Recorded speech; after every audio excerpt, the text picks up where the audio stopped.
시청자 여러분 안녕하십니까? 지금부터 NKTV 뉴스를 시작하겠습니다. 먼저 오늘 진행할 주요 순서를 알려드리겠습니다.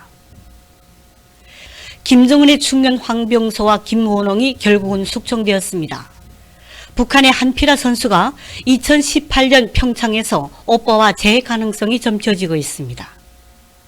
대북 제재로 인한 생필품 부족을 메우려고 북한 당국이 안간힘을 쓰고 있습니다.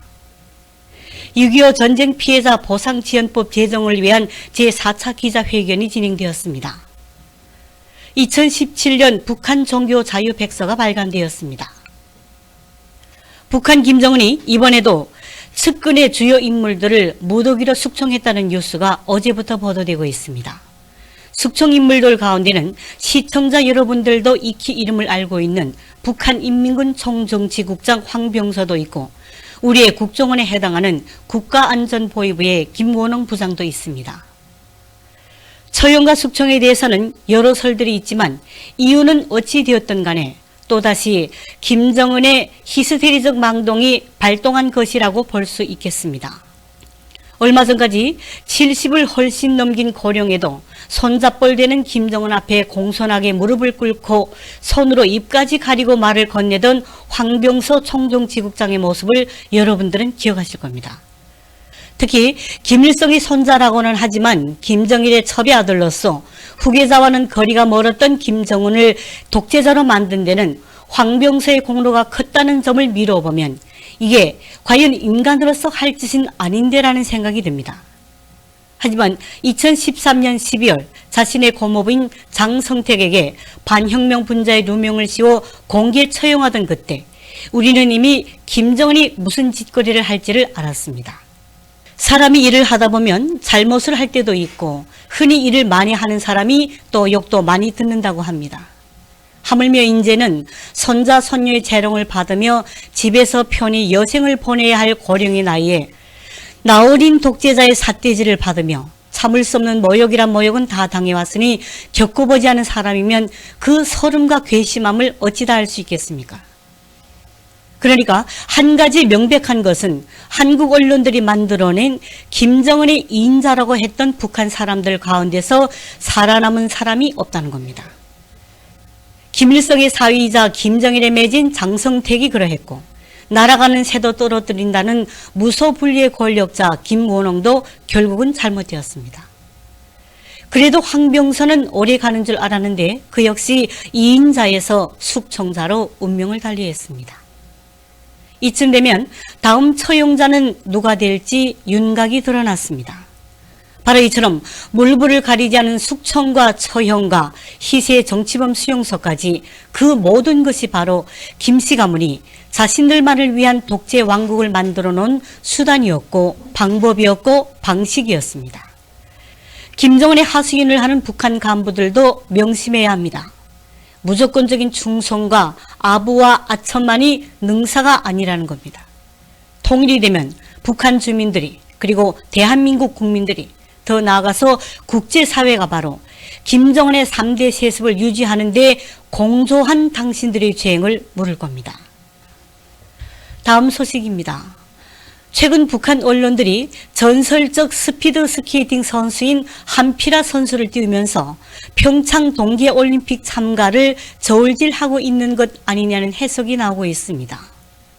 북한의 동계올림픽 경기 종목들은 대단히 일천하지만 1990년 3월 일본 삿포로에서 열린 제2회 아시안 동계올림픽 때 스피드 스케이팅 경기 부분에서 북한의 한필아 선수가 아시안 신기록을 세운 적도 있어 일부 기대되는 종목도 있는 게 사실입니다. 북한이 한필아 선수를 언론 플레이하는 목적은 동계올림픽 참가의 메시지를 보내는 것인지는 시간이 지나면 자세히 알 수 있겠지만 한필아 선수의 소식을 함께 보시겠습니다. 얼마 전 빙상관에서 우리는 인민체육인 한필아를 만났다.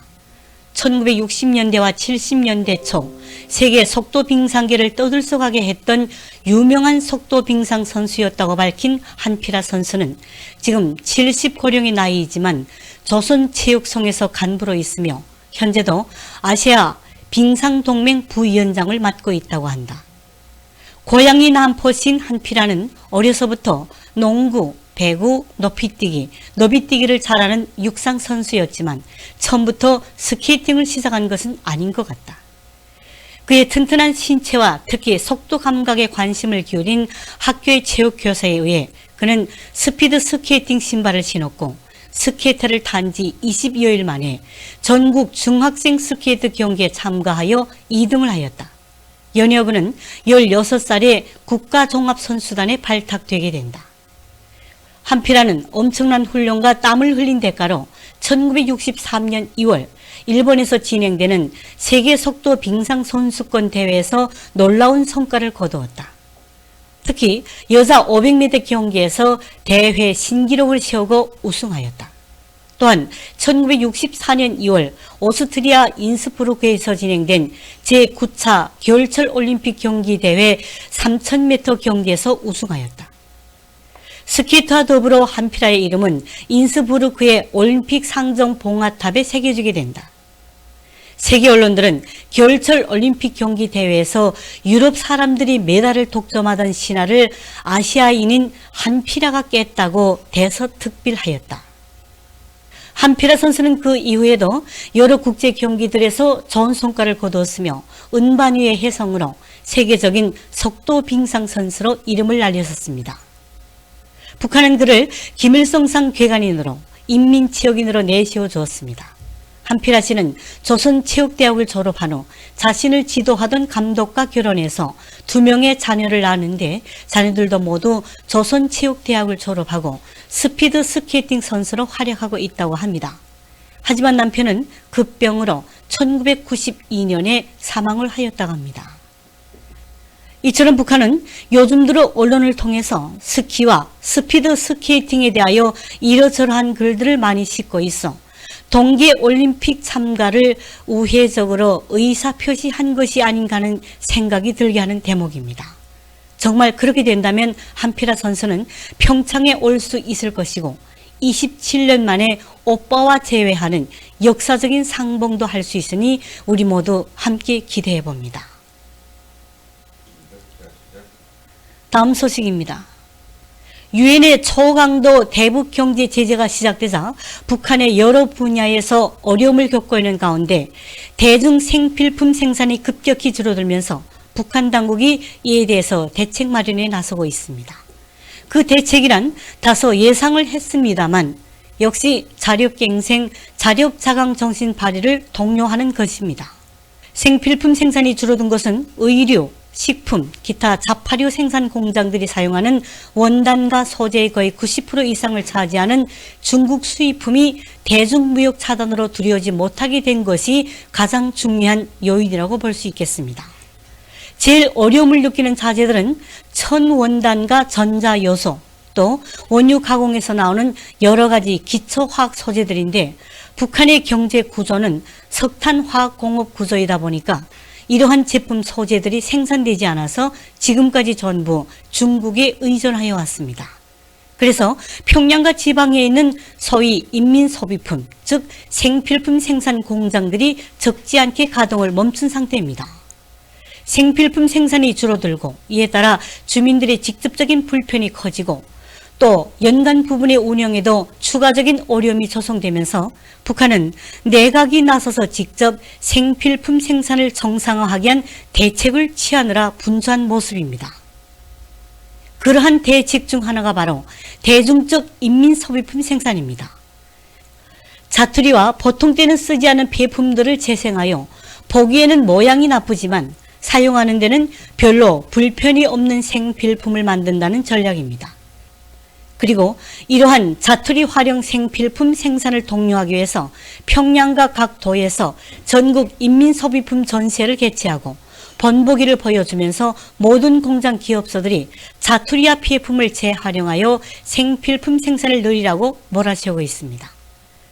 실제로 지난달 말에 평양에서는 제28차 전국 인민소비품 전시회가 평양 지하상점에서 개막되었는데 북한 당국은 각지 경공업 공장들과 성, 중앙기관 산하공장, 기업소 생활필수품 생산 단위들에서 생산한 질 좋은 2,000여 종의 8만여 점의 인민소비품들이 전시에 출품되었다고 선전했습니다. 그런데 폐품이나 자투리를 가지고 생필품 부분의 가동률을 다소 올린다고 해도 자투리마저 다 떨어지면 무엇으로 생필품을 계속해서 만들 수 있을지 의문이 갑니다. 갈수록 눈덩이처럼 커지는 북한의 경제적 어려움. 해결 방법은 이번처럼 군수공업대회를 크게 열고 핵과 미사일을 발전시키는데 계속해서 돈을 탕진하려 하지 말고 핵과 미사일을 과감하게 포기하고 국제사회의 환영과 협조 속에서 주민경제, 민생경제부터 발전시키는 것만이 진정한 해결책이라고 생각됩니다. 다음 소식입니다. 지난 12월 11일 서울 프레스센터 19층 기자회견장에서는 27개 시민단체 연합체인 6.25 납북피해자 대책위원회가 주최하는 기자회견이 진행되었습니다. 이번 기자회견은 6.25 전쟁 시기 북한 정권에 의해 납치된 납북자들의 개별 보상과 진정한 명예회복을 희망하는 6.25 납북자 가족들의 억울한 문제를 해결하기 위한 6.25 전쟁 납북피해자 보상지원법 제정을 촉구하는 제4차 기자회견입니다. 기자회견에서는 성명서가 발표되었습니다. 성명서에서는 2010년 3월 26일 제정된 6.25 전쟁 납북피해 진상규명 및 납북피해자 명예회복에 관한 법률에 따라 출범했던 6.25 전쟁 납북진상규명위원회가 활동이 곧 종료된다.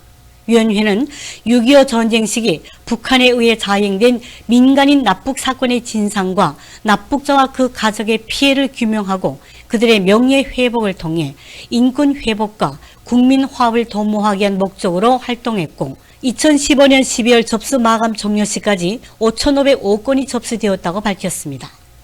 6.25 납북피해자 대책위원회에 따르면 4,782명이 납북자로 인정되었는데 이번 기자회견에서는 정부는 6.25 전쟁 납북피해자 보상 및 지원 대책을 즉각 마련하라.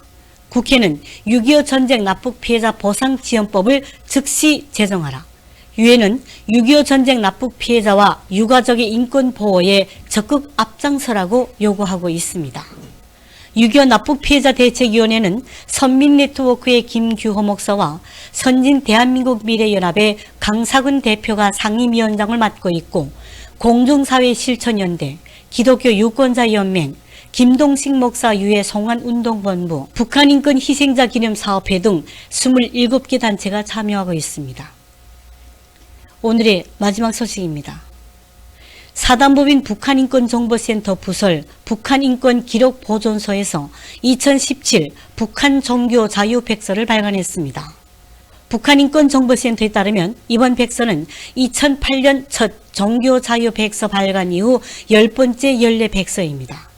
이번 백서에는 2007년 이후 입국한 탈북민 12,481명의 종교 자유에 대한 인식조사와 NKDB 통합인권 DB가 보유하고 있는 68,940건의 사건과 4932명의 인물 중 북한 종교자유 침해에 대한 사건과 인물의 분석 내용이 담겨져 있습니다.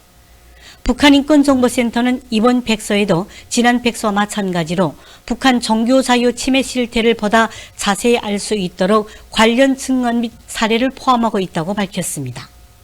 이번 백서의 주요 내용인 종교활동의 허용 여부를 묻는 질문에서는 11,805명 중 99.6%에 해당하는 11,762명이 북한에서는 종교활동을 자유롭게 할 수 없다고 응답함으로써 북한에서의 종교활동은 현재까지 변함없이 허용되지 않고 있음을 보여주는 것이라고 백서는 밝혔습니다. 그런데 비밀 종교 참가 경험 여부를 묻는 문항에서는 탈북민 중 1.3%에 해당하는 151명의 응답자가 북한에서 종교활동에 몰래 참가한 적이 있다고 답했습니다. 특히 151명의 응답자 중 145명은 2001년 이후 탈북한 북한 이탈 주민들이기 때문에 2001년 이후 북한 지역에서 비밀 종교 활동이 일부 이루어지고 있는 근거로 볼 수 있다고 백서는 밝혔습니다. 또한 북한에서 발생한 종교 박해 관련 사건은 1990년대 322건으로 24.7%, 2000년대 733건으로 56.2%, 그리고 2010년 이후 80건으로 6.1%의 종교 박해 관련 사건이 보고되어 대부분은 1990년대 이후 발생하였다고 백서는 밝히고 있습니다. 시청자 여러분, 우리 정부의 대화제의를 받아들이는 대가로 북한 당국이 80조 원을 요구했다는 뉴스 들으셨죠? 방송 용어로는 적합한 단어가 될지 모르겠는데 북한이 미국을 욕할 때 쓰는 기본 용어 중에 날강도라는 표현이 있습니다. 그리고 말도 안 되는 억지를 쓰는 사람한테 쓰는 표현으로 정신이 쑥 빠진 미친 인간이라는 말이 있습니다. 사상 초유의 대북 제재로 세계 도처에서 대사관이 폐쇄되고 대사가 추방되고 기업과 개인이 제재 명단에 오르고 한가득 마지막 희망이던 중국마저 외면하니 김정은이 체면은 둘째치고 아예 정신줄마저 놔버리나 봅니다. 산 넘어 산, 갈수록 심산, 그리고 벼랑 끝에 절벽이라고 국제왕따가 된 김정은 결코 행만이 살 길이 아님을 잘 알아야 할 것입니다. 이상으로 오늘 뉴스를 마치겠습니다. 진행의 정진아였습니다. 시청해주신 여러분 대단히 감사합니다.